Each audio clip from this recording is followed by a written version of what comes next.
السلام عليكم ورحمة الله وبركاته، متابعي قناة حسين لمعلومات أصدقاء. اليوم جايب لكم طريقة ربح بطاقات جوجل بلاي مجانية يا شباب بأسهل طريقة، وتقدر تربح أنواع البطاقات وتحولها إلى حسابك الباي بال. طبعا طريقة جدا سهلة، مثل ما تشوفوا هذا الموقع راح تلقونه بالوصف معلومات الفيديو، راح تطبون عليه يا شباب. و...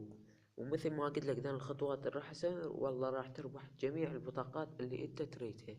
واذا تريد مثل عفوا، اذا تريد تربح بطاقات تكتب على هذا الموقع تلقونه بالوصف.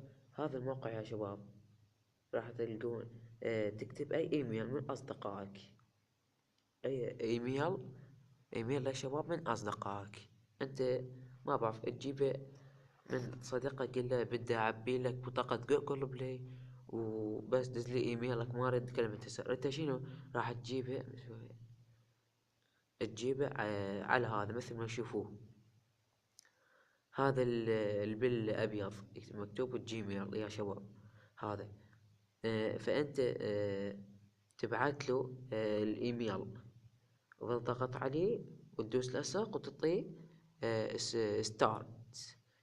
من تضغط على ستارت راح يجيك الحساب، تقول انت توك مسجل بالحساب الجيميل مالتك. انا اقدر اسوي لكم بس رأسا تجيني مخالفة. انا هسه من نزلت اختراق الفيسبوك جتنا مخالفة وما اقدر ازيلكم بعد البث المباشر يا شباب. الطريقة جدا سهلة مثل ما قلت لكم، او بالحساب البايبل عفوا. وانا اقدر انزلكم بس والله العظيم انحضر من هاي شغلة. طريقة جدا سهلة وتربح انواع البطاقات يا شباب.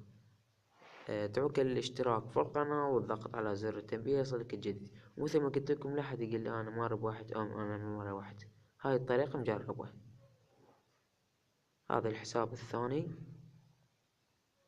هذا الموقع الثاني راح تلقون كل المواقع بالوصف والمتصفح اللي استخدمته. أول شي تكتب هنا الإيميل مالتك أو بذاك الإيميل بذاك الموقع عفوا، تكتب الإيميل مال صديقك، بس الايميل.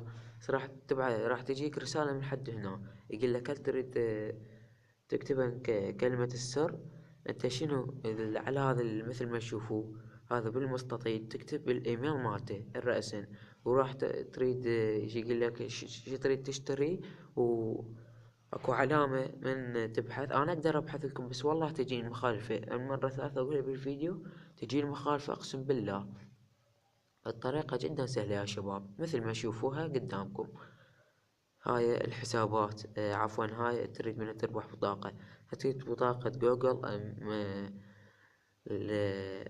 الأتاري مثل ما تشوفوا قدامكم. أذن البطاقات بطريقة جدا سهلة وما يحتاج للتعب. هاي اليوم شريحنا، لا حد يقول لي أنا ما فهمت ولا حد يقول لي أنا ذاك ما فهمت. الطريقة اليوم جدا سهلة. إذا عجبك الفيديو سوي لايك، إذا ما عجبك الفيديو سوي ديسلايك. والسلام عليكم ورحمة الله وبركاته.